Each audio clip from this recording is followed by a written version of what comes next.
Hello दोस्तों, welcome back to my channel. तो दोस्तों, कैसे हैं आप लोग? उम्मीद करता हूं आप सभी ठीक होंगे।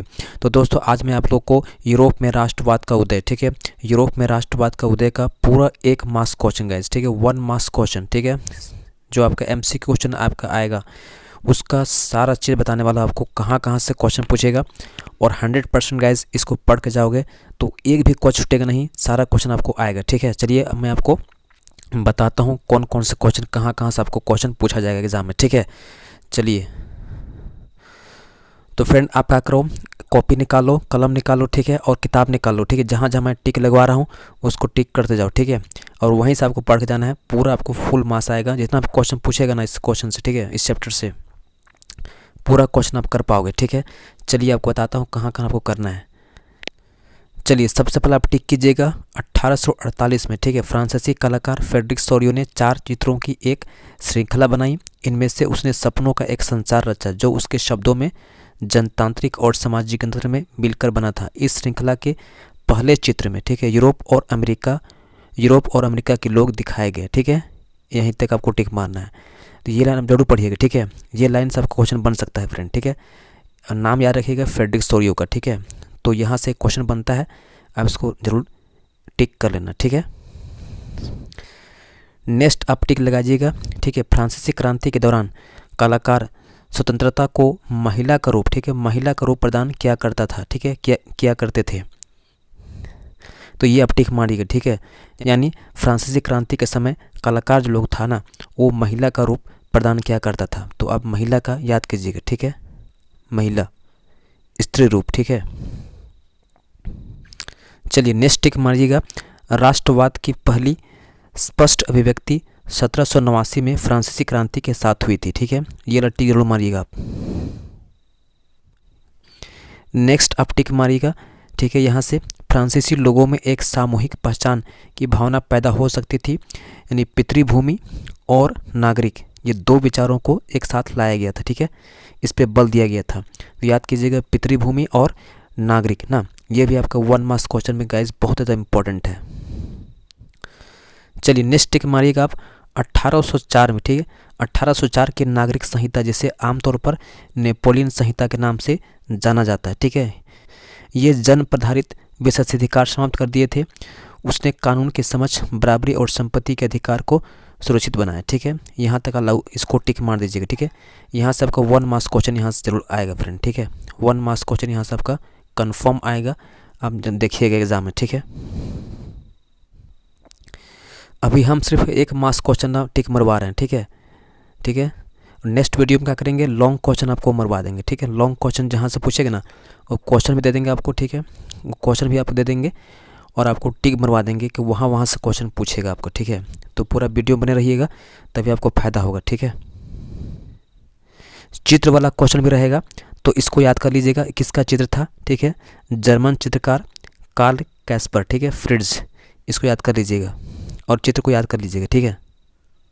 नेक्स्ट आप याद कीजिएगा कुछ इंपॉर्टेंट डेट है, ये याद कर लीजिएगा, नेपोलियन, ठीक है, नेपोलियन का इटली पर हमला, ठीक है, इसको याद कर लीजिएगा। उसके बाद अब इसको टिक मान लीजिएगा, इटली का एकीकरण, ठीक है, जर्मनी का एकीकरण, ठीक है। उसके बाद अब नेक्स्ट टिक मारिएगा, उदारवादी यानी लिबरलिज्म शब्द लैटिन भाषा मूल लिबर पर आधारित, ठीक है, इसको टिक मारिएगा, जिसका अर्थ है आज़ाद, ठीक है, ये टिक मारिएगा यहाँ तक, ठीक है। उसके बाद आप टिक मारिएगा, कपड़े को नापने का पैमाना एले, ठीक है, यहाँ पर टिक मारिएगा आप। उसके बाद बहुत इंपॉर्टेंट है, 1834 में प्रसा की पहल पर एक शुल्क संघ जोरबेराइन, ठीक है, इसको भी टिक मारिएगा।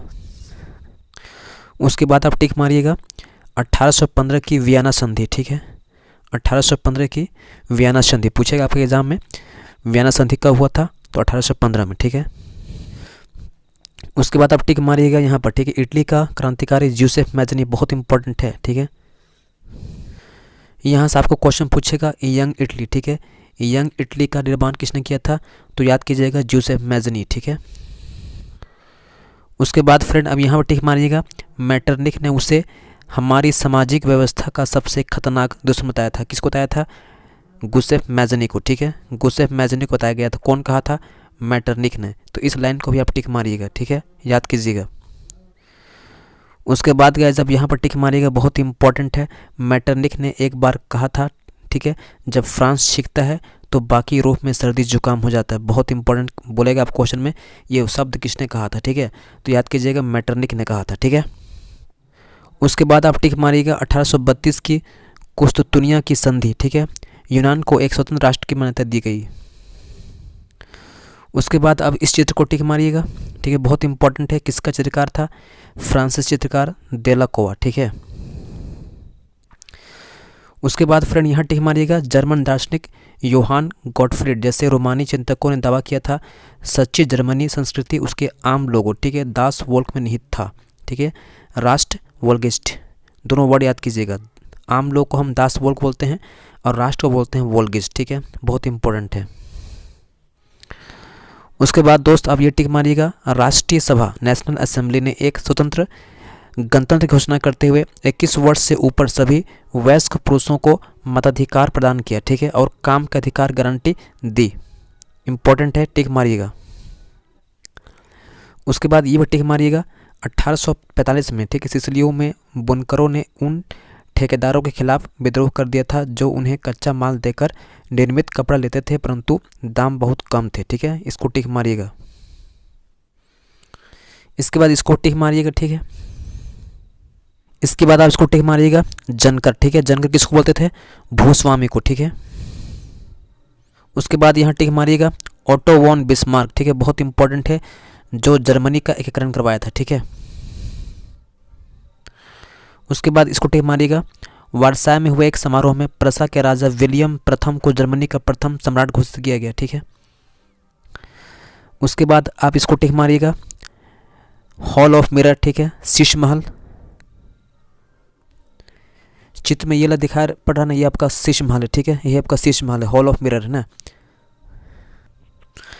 उसके बाद यहाँ टिक मारिएगा, सार्डिनिया पिडमोंट एक इतालवी राजघराने का शासन था। उसके बाद अब यहाँ टिक मारिएगा, 1830 के दशक में जूसेफ मैज़नी ने एकीकृत इतालवी गणराज्य के लिए एक सुविचारित कार्यक्रम प्रस्तुत किया था, ठीक है। और यंग इटली, ठीक है, यंग इटली कौन बनाया था? जूसेफ मैज़नी ने, ठीक है, इसको टिक मारिएगा। उसके बाद आप यहाँ टिक मारिएगा, बहुत इंपॉर्टेंट है, ये एनुअल द्वितीय, ठीक है, का जो मंत्री था काबूर, ठीक है, जिसने इटली के प्रदेशों को एकीकृत करने वाला आंदोलन का नेतृत्व किया था। बहुत इंपॉर्टेंट है, very very important question guys, ठीक है, टिक मारिएगा।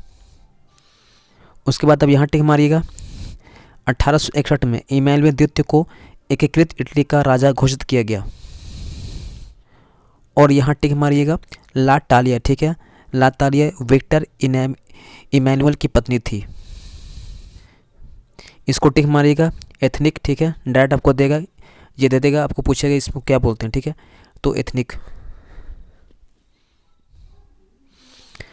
उसके बाद टिक मारिएगा, देखो यहाँ पर, ठीक है, 1707 में, ठीक है, United kingdom of great Britain का गठन हुआ था ना, यहाँ तक टिक मारिएगा जरूर। उसके बाद ये इसको पढ़ लीजिएगा, ये बॉक्स को, ठीक है, जूसेफ गैरिबाल्डी वाला, ठीक है, बहुत इंपॉर्टेंट है। उसके बाद आप यहाँ टिक मारिएगा, 1801 में आयरलैंड को बलपूर्वक यूनाइटेड किंगडम में शामिल कर लिया गया, एक नए ब्रितानी राष्ट्र का निर्माण किया गया, ठीक है, बहुत इंपॉर्टेंट है। उसके बाद ये फिगर बहुत इंपॉर्टेंट है, ठीक है, 1850 का डाक टिकट है, मरियन, ठीक है, किसका है? मरियन का है। और ये जो डायग्राम है बहुत इंपॉर्टेंट चित्र, ठीक है, ये चित्र दिख रहा ना, बहुत इंपॉर्टेंट है, ये जर्मेनिया का रूपक है, ठीक है, जर्मनी का रूपक है जर्मेनिया, ठीक है, नारी रूप है, बहुत इंपॉर्टेंट है। उसके बाद अब यहाँ पर टिक मारेगा, बहुत इंपॉर्टेंट है, नारी रूप, ठीक है, यहाँ तक रूपक, ठीक है, यहाँ जरूर लाइन पढ़िएगा एग्जाम में, ठीक है, बहुत इंपॉर्टेंट, यहाँ से आएगा आपका एग्जाम में। उसके बाद अब यहाँ टिक मारिएगा, ठीक है, नारी की छवि को राष्ट्र का रूपक बनाया गया था, ठीक है, बहुत इंपॉर्टेंट है। स्वतंत्रता का प्रतीक लाल टोपी या टूटी जंजीर, ठीक है, इंसाफ को आमतौर पर एक ऐसी महिला को प्रतीकात्मक रूप से व्यक्त किया जाता था जिसकी आंखों में पट्टी बंधी थी और वह तराजू लिए खड़ी हुई, ठीक है, बहुत इंपॉर्टेंट है, 1 मार्क्स क्वेश्चन में गाइस, बहुत ही ज़्यादा इंपॉर्टेंट क्वेश्चन है। उसके बाद टिक मारिएगा, जर्मेनिया, ठीक है, जर्मन राष्ट्र का एक रूपक बन गई थी, ठीक है, और वह का पहनती थी? बलूत विर्च, ठीक है, बलूत वृक्ष, यहाँ देखिए बलूत वृक्ष के पत्तों का मुकुट पहनती थी क्योंकि वो जर्मन बलूत वीरता का प्रतीक है। बहुत इंपॉर्टेंट है 1 मार्क्स क्वेश्चन के लिए गाइस, ठीक है। तो ये चित्र वाला जरूर याद कीजिएगा, ठीक है। और उसके बाद ये लास्ट में बॉक्स दिख रहा ना, ये बॉक्स बहुत इंपॉर्टेंट है 1 मार्क्स के लिए, ठीक है। पूरा इसको अच्छा से याद कर लीजिएगा। टूटी हुई बेड़िया किसका प्रतीक है, ठीक है। बाज छाप कवच किसका प्रतीक है, ठीक है। तलवार किसका प्रतीक है, सारा आप इसको याद कर लीजिएगा, ठीक है। उसके बाद आप चित्र में इसको टिक मान लीजिएगा, द फॉलन जर्मनिया, ठीक है। उसके बाद इसको टिक मारिएगा, बहुत ज़्यादा इंपॉर्टेंट है, जर्मनिया गार्डिंग, ठीक है। द राइन,